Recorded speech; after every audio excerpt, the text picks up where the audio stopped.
Donald Trump literally said he has other world leaders calling him up to kiss his ass.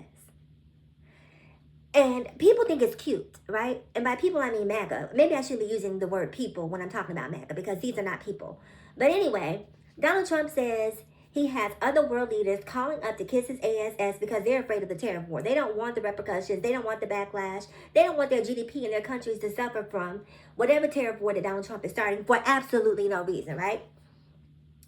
And the fact that he's gloating about it, right? I have other world leaders. They're kissing my ass. You guys are getting yippee. And he thinks that it's a joke to play with people's livelihood. This just shows you how immature he is, especially when it comes to like Chinese people, right? I don't know if Donald Trump grew up watching Kung Fu movies, but I did, okay? And if you've grown up watching Kung Fu movies, then you know honor and respect are like next level important for people in Asian cultures, right? They will literally unalive themselves on a sword behind honor and respect. So getting on TV and talking that Xi Jinping needs to give me a call. We need to discuss the tariffs, and thinking that it's cute and that it's mature, it just blows my mind.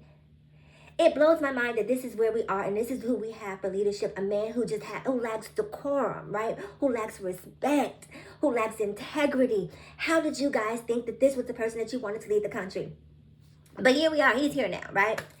And China is not having it. China said absolutely not. This game that you're playing where you think that we are going to kowtow and capitulate to you, we're not having any of that. If you want a tariff war, guess what? You've gotten one. And I said this in a previous video, but I'm going to say it again. The thing that I find very interesting about Donald Trump wanting other world leaders to call him up and kiss his ass, as he stated, is that so much of his campaign was predicated on bringing masculinity back, right? We're bringing back the man. Masculinity is back. He wants to empower men to be more toxic is really what he wants, right? But if you want to bring masculinity back, if you want to bring quote unquote manhood or your version of manhood back, then why try to emasculate other world leaders at every possible opportunity? Shouldn't you talk to them like men? Shouldn't you have mano a mano conversations, mano a mano? You don't want to bring masculinity back. You want to bring supremacy back. You want to bring supremacy back. That's what you want to bring back. You want to bring supremacy back. It has nothing to do with masculinity because masculinity never left. Let's be clear. If you want it to be masculine, there's never been anything standing in your way. Please be masculine. Please, I encourage it. I love it, okay? But here he is saying bring masculinity back, and he's telling world leaders that they need to call him and kiss his pinky ring in order for him to have a conversation because he needs to be in a position of power and authority and have them look like, less than men because they're coming to him and asking him for, his support and his approval in order for their economies to survive this. Like, you can't play poker with people's 401ks and retirements. It's a level of immaturity and stupidity that just, my brain can't comprehend. And it's making me look at different. It's making me look at them different. And when I say, I'm not talking about all of y'all. Shout out to the ones who get it because you get it. I'm not talking about you, okay? So plug your ears. I'm not talking to you. But these people very often think, they like to call people savages, They like to call people ghetto. And when you see what they did on the 6th of January, when you see the way that they behave in general, the way that they lack refinement, comportment, we know who's ghetto. We see it every single day. Donald Trump is the epitome of ghetto. Donald Trump is ghetto boots. Okay? He's ghetto. And he's a 34-time convicted felon, and this is who you guys put in office to to run the country. And all of you thought it was cute, right? And all of you on the right, all of you, let me stop because TikTok is very sensitive. So let me not say what I was going to say. But anyway, they think it's cute. And anyway, they thought that Trump getting into office meant that trans people were going to bear the brunt of whatever his legislative pen did, right? Let's target trans people, trans athletes, 10 trans athletes in the country, right? Stop trans people from using the bathroom. We're worried about trans kids. But now that their 401ks are disappearing, now that Social Security is disappearing, now that these government contracts with USAID and farmers, all of these contracts are disappearing, and a lot of these Trump supporters who voted him into office are really feeling the financial punch of what is going on, now the light bulb is starting to come on. Too late. It's too late. Sorry, I won the election. Too late. Kamala. It's too late. You guys had a choice and you didn't take it. And I keep seeing news story after news story after news story. And I don't care about Trump supporters. They got what they voted for because anyone with a logical brain knew exactly what was going to happen. They voted, when they say they didn't vote for Trump to do what he's doing, they're simply saying they voted for trans to be a bigot towards trans people. For Trump to be a bigot towards trans people. Not a bigot towards everyone. Just be a bigot towards those people. But this is what happens when you let a megalomaniac run the country. This is what happens when you're a sycophant, an occultist, and you cannot separate the truth from reality. Like, a large portion or a larger reason why Trump was elected into office is because of Christian nationalism. And it's not just people on the right. Let's be clear about that, because there's a lot of people on the left, who agree with Donald Trump and who will sit back and applaud his discrimination towards the LGBTQIA+ plus community. We believe that marriage is between a man and woman. We don't believe, sex is not something, or gender, is defined as man or woman. Like, they like that type of carrying on. They're fine with that. I'm talking about people on the right and the left. Because the people on the left aren't ready to have that conversation, but it's a lot of bigots on the left too. Black people, white people, Asian people, a lot of Hispanic people, because so many of them are religious and dogmatic. And I've said this in my previous video, but when does logic kick in? I'm not a theologian. I don't claim to be a biblical scholar, because me and the Bible just don't get along, right? But does the Bible say anything about logic? Is there any passage in the Bible that talks about logic? Is there anything about the Bible that talks about critical thinking?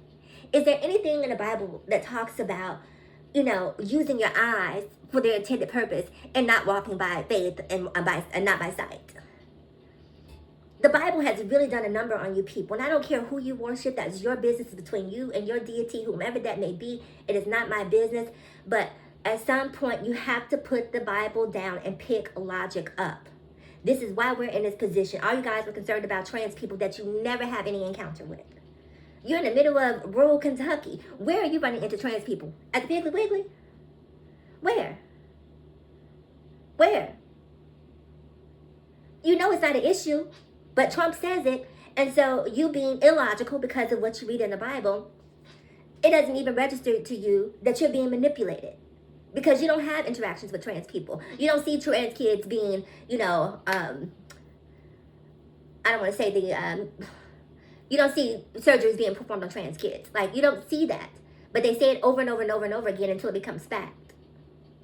And then you don't go and do your investigation, so you just buy into it, and you're out here talking these illogical talking points, right-wing talking points, without having facts to substantiate what you're talking about. Where does logic come in? When do we bring logic back again? Make logic great again. Make critical thinking great again. I'm just saying, like, America looks so stupid. The rest of the world is looking at us and scratching his head. Like, how did you guys let this happen? How? I don't have an answer, because Trump being elected as president, given everything that he's done, was unfathomable to me. And it happened, not once, but twice. I'm going to say this and I'm going to get out of here. Xi Jinping, I need you to get on the phone with the Prime Minister of Canada. I don't know who it is. I know that Justin Trudeau stepped down. But whoever the current Prime Minister of Canada is, the acting Prime Minister, because I don't think they've had an election yet. But I need you to get him on the phone. While you're at it, I need you to call down Mexico. Get the Mexican president on the phone. And I need Canada, Mexico, and China to have a conversation about international trade, right? And I need you guys to work out some non-tariff, zero-tariff trade policies. Whatever policies you have in place right now, scratch them, because we're in a different world, okay? And so behaving the same as if we're in the same world, in a different world, is going to keep you right back at square one. You guys have to be smarter to get ahead of this man, because you cannot rely on America anymore. We don't know what he's going to do from day to day. And when you guys get on the phone, I need you to again work out a new trade agreement that is zero trade or zero tariffs for each country. China, you allow Canadian goods to come into your country at zero tariff. Canada, you allow Chinese goods to come into your country at zero tariff. And the same is true of Mexico and China, right? And then here's what we're going to do. We're going to build distribution centers on the borders, right at the borders of America. So up north towards Michigan, New York, all of those border points that you can cross over into Canada as an American citizen. We need to have these Chinese distribution centers right there, right? And I've seen you guys over in China build a hospital in 2 or 3 days, so I know what you guys are capable of. So we need you to bring to build these distribution centers, and down south on Texas, you know, and even Houston, what have you. We need you guys to build distribution centers down there, McAllen, Texas, all of those border towns, right? On the opposite side of in Mexico, we need Chinese distribution centers built right there, okay? So we as Americans can cross the border, because this whole thing about flying over to China for free, I'm not coming over there. I'm not gonna lie to you, China. I'm not flying over there. But if you can bring the goods closer to Canada or to Mexico, yeah, I will take a trip down there. And then we're going to create distribution routes where we can go down there, grab our packages, or maybe grab packages in mass. Well, I believe in Canada it's $800 that you can purchase, 800 Canadian dollars that you can purchase duty free. And the way the American dollar is dropping, the Canadian dollar is going to be stronger than America at some point in time. But you can buy $800 in Canada duty free, and I believe in Mexico it's $500 duty free. So go there and have a shopping good time. And if you want more than $800, then you take 2 or 3 of your broke friends over there and you give them $100 to buy $700 or $400 worth of goods from you, depending on if you're in Canada or Mexico. And then you get the benefit of their duty, and then you come on back home with a haul. Okay, Xi Jinping, you got that? So we need to figure out ways to circumnavigate everything that Trump is trying to establish. We got to be smarter than him. We have to outthink him, because he really thinks that everyone has to come to him to kiss his ring, and we need to show him that you're not as smart as you think. Yes, I'm American, but I'm rooting for you, China. I appreciate you standing up. And one final thing before I get out of here, I need you guys to really stop saying America. Even though America did vote for Trump, as dumb. Watch what you say. Watch what you say. Even though America did vote for Trump, I need you guys to keep attaching this tariff war to the name Trump, because when you attach it to America, it disassociates Trump from the decisions that he's making. And we need him to be wholly accountable. But we need the Republican Party. The Republican Party is implementing tariffs. The Republican Party, not America, because this is how they continue to escape being responsible and held accountable, because we're not saying who is responsible for what's going on. And Americans have a short-term memory. So if you could do that and help us out, I don't know, maybe we can figure it out. But anyway, I've talked enough. Comment below. I'm curious to know what you think. I'll see you guys in the next video. Bye-bye.